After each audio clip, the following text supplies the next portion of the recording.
I thought this could be a fascinating video to make heading up to the Super Bowl, which is Andy Reid's history in big games in general. I think people forget it was considered for the longest time that Andy Reid was the guy who was kind of a choker in the playoffs, or his teams couldn't get over the hump, would maybe be the better way to phrase it, as his teams kind of always performed in the underperformed in the conference championships or later. They also always performed in the conference championship because they always made it there. But, I think it's interesting to just look at the history of Andy Reid as a head coach and how his teams over the course have performed positively or negatively, and then maybe how it could affect this next Super Bowl. But really, I think it's more just an interesting topic to talk about. So let's get into it. Okay, so this first chart is going to be, this is every single conference championship or Super Bowl he was the head coach for, and then what happens. So, the first one, the conference championships are at the top, Super Bowls are at the bottom, and the first one he was ever a part in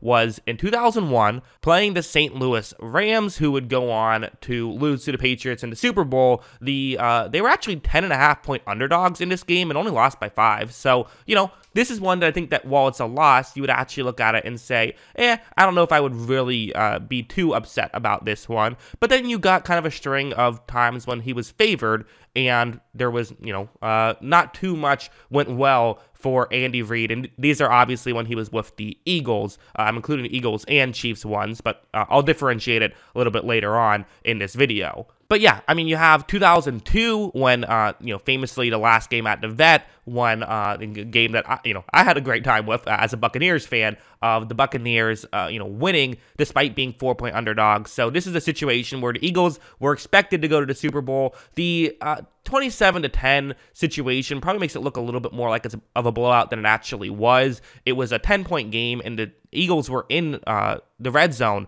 at that point. Then there was the Rondé Barber pick 6, and the rest was history. But still, a disappointing loss for Andy Reid, and this kind of started them with then the Panthers the following year. Again, they went to 4 straight. Panthers, following year, they only put up 3 points in that game. They were 4-point favorites and couldn't even score 4 points in that one. And then in 2004, this time they were 5.5-point favorites, which is, was the most up until that point and would be the most when he was with the Eagles in terms of favorites that they were. And they won this one. Again, 27-10 score, same score they lost in 2002. So you did at least get a win here. They did make it back in 2008. This was the Kurt Warner-led Cardinals, if you remember, who would go on to lose to the Steelers.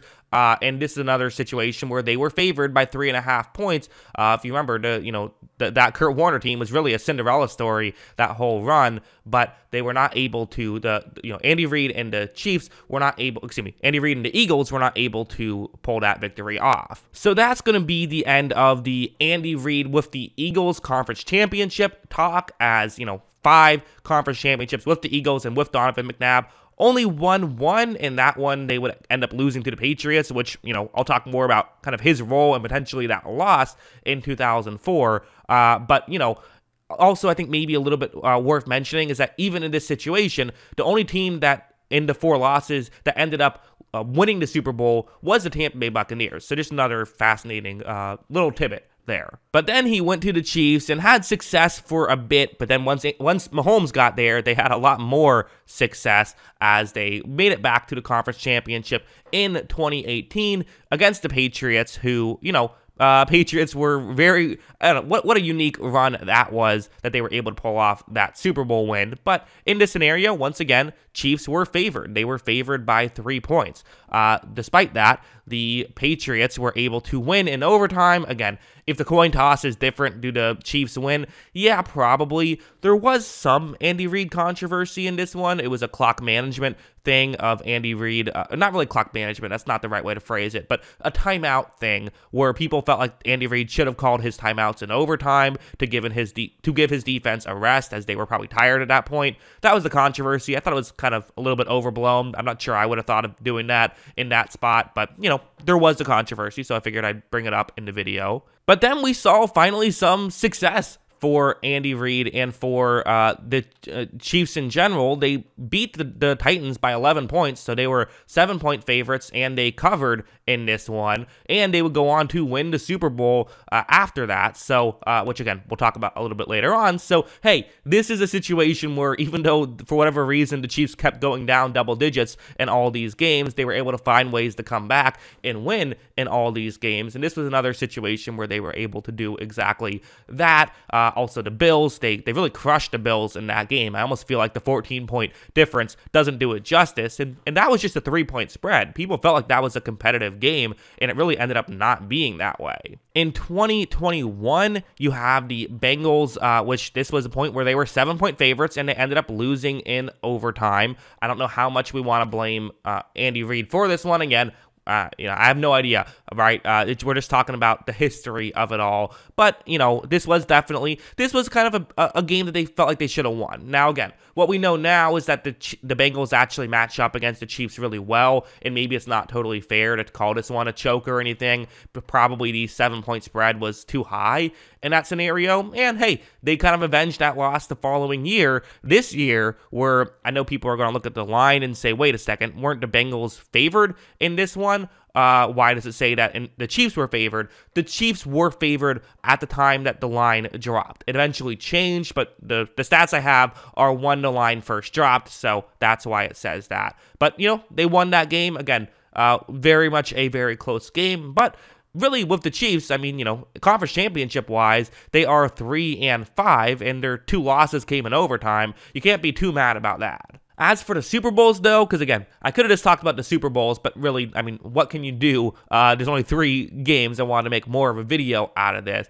so I decided to include conference championships. But the 2004 Patriots Super Bowl loss could be one that you could consider one of the worst losses by the Eagles, because while they were 7-point underdogs heading into that Super Bowl, they, put up a good fight, and when they scored their touchdown to put them within 3, they really took a long time on that drive. They did not hurry up maybe the way they should have, and if there was more time, maybe they could have gotten something going, because they did actually get a stop against the Patriots. The Patriots had to give the Eagles the ball back, but at that point, there just wasn't enough time for them to do anything. If they had an extra minute or two, there is a world where the Eagles pull off that upset and do win the Super Bowl, and this is kind of one of those this is probably the one I would say you can point to Andy Reid and say, yeah, he kind of screwed that up. In 2019, when they beat the 49ers in the Super Bowl, ended up being a 10-point victory, but they were down 10 points with 10 minutes left in that fourth quarter, and then some Mahomes magic happened, and you got to give some credit to Andy Reid for his play calling there as well. They were able to finally win that Super Bowl, and then finally in 2020, they played the Bucs, and this is another one I would actually say Andy Reid didn't have a great day. There was some issues with what Andy Reid did. For one thing, despite having those injured tackles, which, Andrew Wiley, I keep sort of joking about this on the podcast, but Andrew Wiley is a fine tackle for them. He's still their starting tackle, but they had, Mike Remmers, maybe not so much.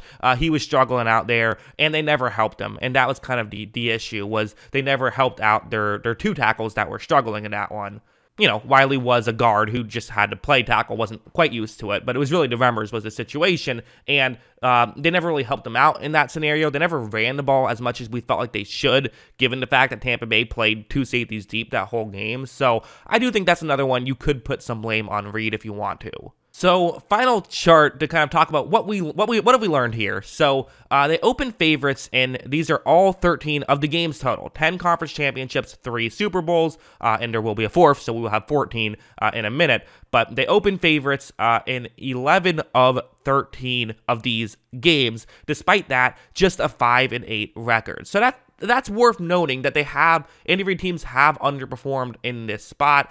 Their record when favored is 5-6, so that's not ideal. Their record when they're the underdog is 0-2, although again, the asterisk there is the Bengals thing technically counted as being favored, but maybe if they were underdogs, it would be different. So, what do you want to say there? The Chiefs are currently underdogs in this Super Bowl, although it is worth mentioning, I think they might have actually opened at some point. I believe they were favored as well. That line's been very close. But again, The difference is his record with the Chiefs is better. He's 4-3 overall with Kansas City, and he was, he was favored in all those games, so maybe it's not quite as impressive. Honestly, you could still talk yourself into that being underperforming as well if you wanted to. But what do we make of all of this? Like, listen, I'm not making this video to like bash Andy Reid or anything. I'm a huge Andy Reid fan. I've always been a huge Andy Reid fan, and I was so happy when he won that Super Bowl, his first Super Bowl. But again, the reality is you currently had, prior to this year, 9 trips to the conference championship and only 1 Super Bowl to show for it. That is not great odds. Although, if you can win one here, then 2 and 10 trips, that feels a little better. And, the average team in that spot would get about 25%. So, you would take that, I think. Obviously, getting to the conference championship is such an accomplishment that it's not a negative. It's like one of those, LeBron versus Jordan, like 6-0 versus, all that stuff, which I won't get into. But, it's better to make it to the conference championship than not make it to the conference championship. He deserves credit for getting his teams to the conference championship. Have his teams underperformed at times once they've played in big games? They have. Is that his fault? I don't know if I can say that for certain. Maybe it was someone else on the Eagles, and it's worth mentioning they've underperformed a lot more with the Eagles than they did with the Kansas City Chiefs. They haven't underperformed as badly with the Chiefs, and winning Super Bowls is hard, but hey, they're 3-2 in the conference championship. They win this one, they're now 2-1 in the Super Bowl with Andy Reid and Mahomes. You'd feel pretty good about that. So, I don't know, just again, I like the history of it all. I like talking about this stuff, so I figured I'd make a video kind of just talking about how Andy Reid does actually, his teams actually do perform in the playoffs. Let me know what you think in the comments below. Always love hearing from you, and of course, as always, thanks for watching. If you like movies, check out my movie review channel. Every single movie title you see on the screen, I have a video about coming out within the next 2 weeks. I'm uploading a video every day for 2 weeks, so definitely make sure you're subscribed there. The link is in the description below. I got some other stuff on there too, some like breakdowns of certain scenes I like and things like that, so check it out.